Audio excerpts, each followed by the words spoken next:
భయంగా ఆయన వచ్చాడు. ఎలాంటి భయంతో వచ్చాడంటే, నా 2 కొడుకులు కోల్పోతానేమో అని భయంతో వచ్చాడు.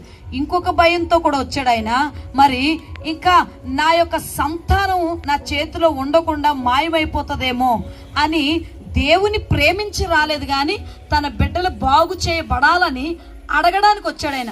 అంటే ఏదో పత్తేసినట్టు, లేకపోతే ఏదో పూజ దగ్గరికి వెళ్ళినట్టు, లేదా మరి ఎక్కడైనా గురువుల దగ్గరికి వెళ్ళినట్టు ఆయన మా దగ్గరికి తన 2 కుమారులు తీసుకొని ప్రార్థనకు వచ్చినప్పుడు ఆయన ఉద్దేశం ఏంటంటే, యేసు ప్రభువారు నిజమైన దేవుడు అనే ఆలోచనతో కాకుండా తన పిల్లలు బాగు చేయడానికి ఏదో ఒక అవకాశం దొరుకుతుందేమో అనే ఆలోచనతో ఆయన దేవుని సన్నిధికి వచ్చాడు.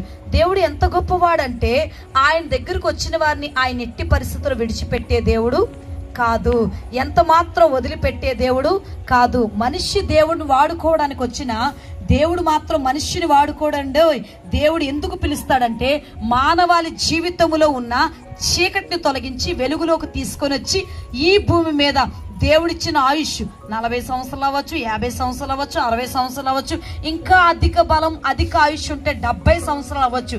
ఈ యొక్క ఆయుష్ ముగించబడిన తర్వాత ఈ భూమి మీద ఈ స్థలంలో ఉన్న మనందరం కూడా ఒక రోజు ఈ యొక్క దేశాన్ని లేకపోతే ఈ భూమిని విడిచిపెట్టి యుగ యుగాలు కూడా మరి నిత్య రాజ్యములో ఆ తేజస్సుతో ఆ వెలుగులో ఆ పరిశుద్ధ కలిగిన స్థలములో మనం నివసించడం కోసం ఈ భూమి మీద ఆయన చేసే ఒక గొప్ప క్రియేట్ అంటే, క్రీస్తు రక్తము చేత కడగబడి నీతిమంతులుగా మనం ఉండడం.